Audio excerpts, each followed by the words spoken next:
passe sur la banque, nous avons la capacité de la ramener sur la blockchain. Par exemple, si vous voulez lancer un exchanger, nous avons la possibilité de créer pour vous des wallets qui vous permettent de faire fonctionner. Si vous voulez créer un écosystème de marchands, c'est-à-dire permettre que les crypto-monnaies puissent être acceptées à Carrefour, chez Maïma, on a la technologie pour permettre que cela soit fait. C'est-à-dire qu'on démocratise les usages des crypto-actifs.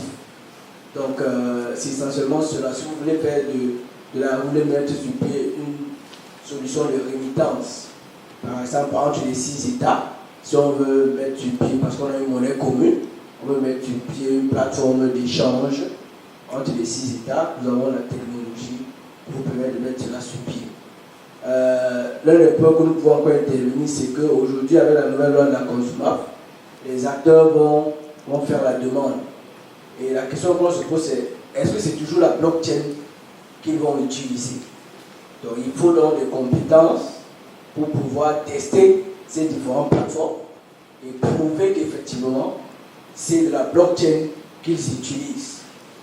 Et ceci va en lien avec l'éducation et la formation. Je pense qu'il y a une insuffisance criante en termes de compétences au Cameroun qu'il faudrait compléter.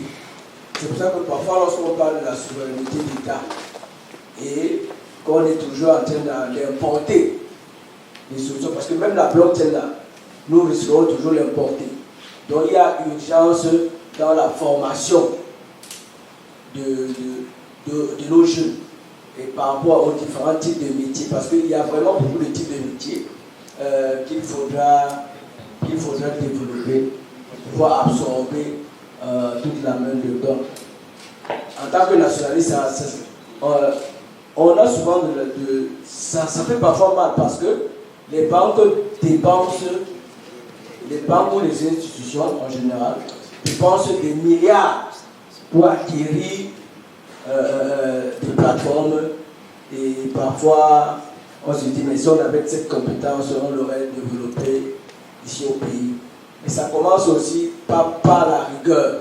Et la blockchain approche ce qu'on appelle proof of presence. C'est-à-dire qu'on a parfois nos étudiants qui ne sont pas présents en classe. S'ils ne sont pas présents en classe, même après d'avoir terminé leur cursus, il y aura vraiment beaucoup de lacunes.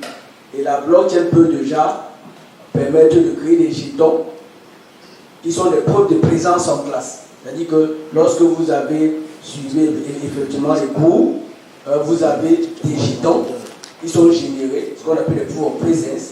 Et lorsque vous les accumulez, ça peut prouver que vous avez été assidu.